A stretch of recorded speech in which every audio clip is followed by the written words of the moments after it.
Maximiliano nació en Viena en 1832. Fue el segundo hijo del archiduque Francisco Carlos de Habsburgo, hermano del emperador de Austria y de la princesa Sofía de Baviera. Al igual que sus hermanos, Maximiliano tuvo una rigurosa educación humanística, militar y de idiomas, pero destacaba entre ellos por su afición al arte, la arquitectura, la historia y la poesía.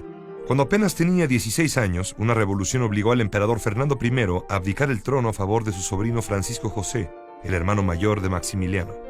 En ese momento, él se convirtió en el primero en la línea de sucesión al Imperio Austrohúngaro, pero la buena relación que existía entre los hermanos se perdió. Maximiliano viajó por el mundo sirviendo a la marina austriaca.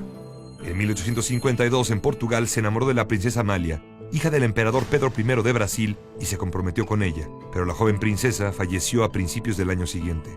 Más que el amor, las razones de Estado pesaron para que Maximiliano aceptara casarse con la princesa Carlota de Bélgica en 1857. Ella, en cambio, parece haber estado verdaderamente enamorada del archiduque austriaco. Vivieron en el castillo de Miramar, construido por Maximiliano a orillas del mar Adriático, en el territorio imperial de Lombardía-Venecia.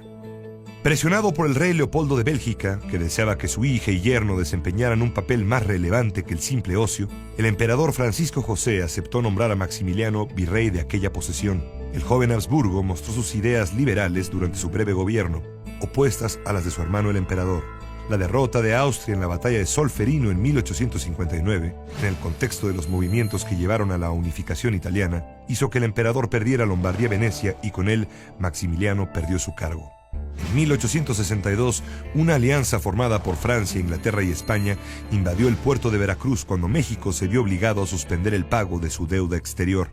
Pero los planes de Napoleón III, el emperador de Francia, eran mucho más ambiciosos que simplemente cobrar la deuda.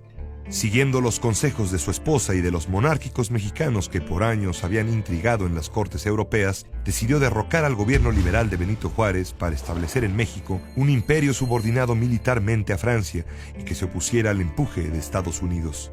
El elegido para gobernar este imperio sería Maximiliano de Habsburgo. Maximiliano, por su parte, dudó en aceptar la corona que se le ofrecía, más aún cuando su hermano le exigió que renunciara a su posición en la línea de sucesión al Imperio Austrohúngaro en caso de acceder al trono mexicano. Pero finalmente, las presiones de su suegro, el rey Leopoldo, las de su esposa Carlota y sus propios sueños románticos de gobernar un reino al otro lado del mundo lo hicieron decidirse. En el puerto de Veracruz, la recepción de Maximiliano y Carlota el 29 de mayo de 1864 fue fría. Conforme se adentraban hacia la capital, sin embargo, la acogida de sus nuevos súbditos se volvió más espontánea y calurosa. Maximiliano contaba con el respaldo de buena parte de los conservadores, aquellos que se habían inclinado por el monarquismo. Pero el emperador gobernó siguiendo sus ideas liberales y confirmó la vigencia de las leyes de reforma, que habían significado la separación del Estado y la Iglesia, así como la nacionalización de los bienes de ésta. En concordancia con sus ideas románticas, Maximiliano decidió no vivir en el Palacio Nacional, sino convertir el castillo de Chapultepec en la residencia imperial, rodeado de bosques y jardines y con una espléndida vista del Valle de México. Para unir el castillo con el centro de la ciudad trazó el amplio Paseo del Emperador, que hoy conocemos como Paseo de la Reforma. Mientras Maximiliano pasaba el tiempo planeando edificios, jardines, haciendo viajes a Cuernavaca o elaborando complicados reglamentos para la corte, Carlota ejercía su autoridad y don de mando en los asuntos del imperio.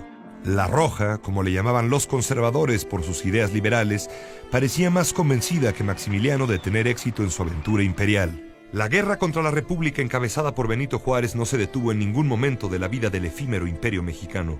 Juárez, en su remoto refugio en el norte, seguía siendo presidente. El ejército francés solo controlaba los caminos y los capitales de los estados. Además, el mariscal Aquiles Bazén había obstaculizado intencionalmente la creación de un ejército imperial mexicano que no solo habría podido controlar una extensión mayor del país, sino reemplazar a las tropas francesas y sostener a Maximiliano en el trono. La gravedad de esa decisión se manifestó cuando en 1866 Napoleón III decidió retirar el apoyo militar a Maximiliano a causa de la amenaza que le suponía el militarismo prusiano, así como la hostilidad de los Estados Unidos. Conscientes de que sin Napoleón el imperio mexicano caería, Carlota viajó al viejo continente a buscar desesperadamente recuperar el apoyo de Francia. En su intento, la emperatriz enloqueció. En febrero de 67 comenzó la evacuación. Cada ciudad mexicana de la que se retiraba el ejército francés era ocupada inmediatamente por los republicanos. Solo algunas plazas, como Puebla en el mes de abril, ofrecieron alguna resistencia a este avance arrollador. Maximiliano decidió que la capital del país no ofrecía condiciones para su defensa y partió con su menguado ejército hacia Querétaro. Rodeado en aquella ciudad por los liberales bajo el mando de Mariano Escobedo, consiguió resistir el sitio hasta que la madrugada del 15 de mayo la plaza cayó, quizá entregada por un traidor, el general Miguel López. Prisionero, a Maximiliano se le sometió a un juicio sumario ante un tribunal militar, al que no asistió por encontrarse muy enfermo. Fue condenado a muerte junto con sus generales Miguel Miramón y Tomás Mejía. Aunque muchas voces solicitaron el perdón, el presidente Juárez fue inflexible. Era la ley, no él mismo, quien lo había condenado. El 19 de junio, en el Cerro de las Campanas, a las afueras de la ciudad de Querétaro, la sentencia se cumplió. Las últimas palabras del emperador antes de ser fusilado llamaban a la concordia y a que su sangre fuera la última derramada en el país.